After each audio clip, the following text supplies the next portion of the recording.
നമസ്കാരം. ബിസിനസ്സിൽ സിസ്റ്റം വേണമെന്നുള്ളതാണ് പലപ്പോഴും സംരംഭകർ ഞങ്ങളുടെ മുന്നിൽ വെക്കുന്ന ഏറ്റവും പ്രധാനപ്പെട്ട ആവശ്യം. അപ്പോൾ ഞാൻ തമാശയ്ക്ക് പലരും ചോദിക്കാറുണ്ട്, ഈ സിസ്റ്റം എന്താ, നിങ്ങൾ എവിടെയെങ്കിലും വാങ്ങിച്ച് കൊണ്ടുവന്ന് വെക്കാൻ പറ്റുന്ന ഒന്നാണ് എന്നാണ് വിചാരിക്കുന്നത് എന്നൊക്കെ ചോദിക്കാറുണ്ട് പലപ്പോഴും തമാശയായിട്ട്. എന്നാൽ ശരിയാണ്, ഓൺട്രപ്രണേഴ്സിനെ സംബന്ധിച്ചിടത്തോളം അവരുടെ ബിസിനസ്സിൻ്റെ ഉള്ളിൽ കൃത്യമായിട്ട് പ്രൊഫഷണലായിട്ടൊരു സിസ്റ്റം ഉണ്ടാവുകയും വളരെ ഓട്ടോമേറ്റഡ് ആയിട്ട് ആ ബിസിനസ് റൺ ചെയ്യുകയും ചെയ്യുന്നതാണ് അവരുടെ ഏറ്റവും വലിയ സ്വപ്നം എന്നുള്ളത്. അവർക്കതിൽ നിന്ന് മാറി നിൽക്കാൻ കഴിയുകയും അവർ മാറി നിന്നാലും ആ ബിസിനസ് ഫുള്ളി ഓട്ടോമേറ്റഡ് ആയിട്ട് ഒരു സിസ്റ്റത്തിലൂടെ റൺ ചെയ്ത് പോകണം എന്നുള്ളതാണ് എല്ലാ ഓൺട്രപ്രണേഴ്സും ആഗ്രഹിക്കുന്നത്.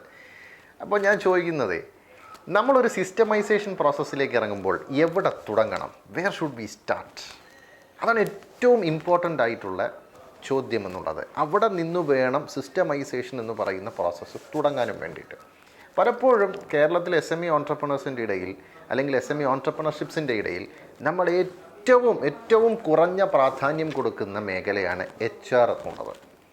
നമ്മൾ സിസ്റ്റമൈസേഷൻ തുടങ്ങുമ്പോൾ HR നിന്നാണ് തുടങ്ങേണ്ടത്. കാരണം എന്തുകൊണ്ടാണെന്നല്ലേ, HR ആണ് സത്യത്തിൽ ഒരു ഓർഗനൈസേഷനിലെ എല്ലാവരെയും ഏകോപിപ്പിച്ച് മുന്നോട്ട് കൊണ്ടുപോകുന്നത്, അല്ലേ?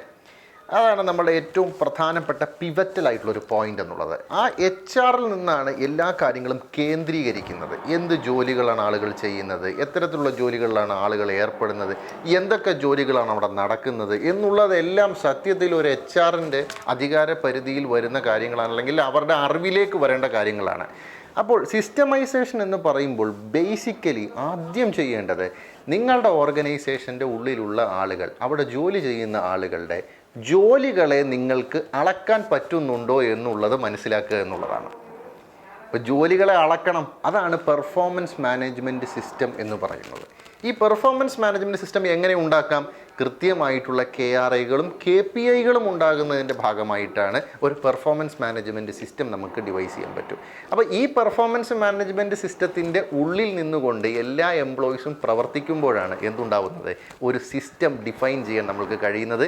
ആ സിസ്റ്റത്തിൻ്റെ ഉള്ളിലേക്ക് എല്ലാവരും എത്തുന്നതും. അവിടെ എല്ലാവർക്കും KRIകളുണ്ട്. എന്താണ്? കീ റിസൾട്ട് ഏരിയാസ് ഉണ്ട്.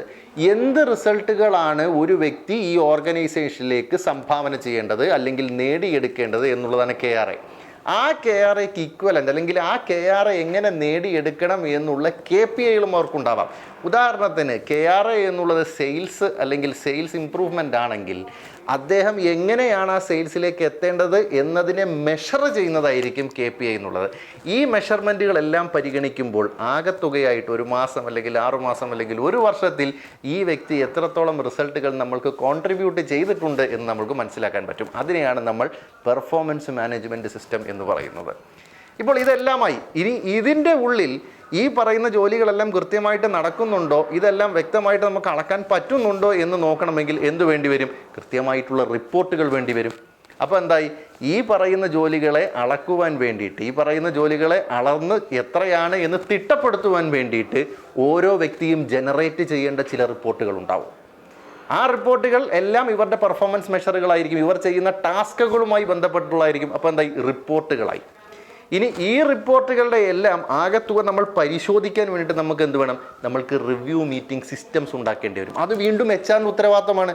മീറ്റിംഗ്സ് നടത്തുക എന്നുള്ളതല്ല, മീറ്റിംഗ്സ് നടക്കുന്നുണ്ടോ എന്ന് ഉറപ്പ് വരുത്തേണ്ടത് ആരുടെ ഉത്തരവാദിത്തമാണ്? ഒരു HR-ൻ്റെ ഉത്തരവാദിത്തമാണ്. ആ HR ഓരോ മീറ്റിങ്ങിന് ശേഷവും മിനിറ്റ്സ് കൈകാര്യങ്ങൾ ചെയ്യുന്നുണ്ടാകും, അത് സൂക്ഷിച്ച് വെക്കുന്നുണ്ടാകാം.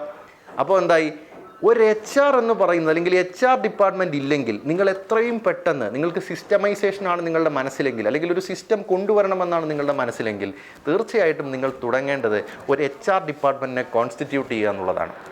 ഒരു നല്ല HR-നെ റിക്രൂട്ട് ചെയ്യുക എന്നുള്ളതാണ്. ആ HR അവിടെ എത്തുന്നിടത്തോടു കൂടി തന്നെ അല്ലെങ്കിൽ ആ HR അവിടെ എത്തുന്നതിൽ പിന്നെ നിങ്ങൾക്ക് എന്ത് ചെയ്യാൻ പറ്റും? നിങ്ങൾക്ക് എല്ലാത്തിനെയും കേന്ദ്രീകരിക്കാൻ സാധിക്കും.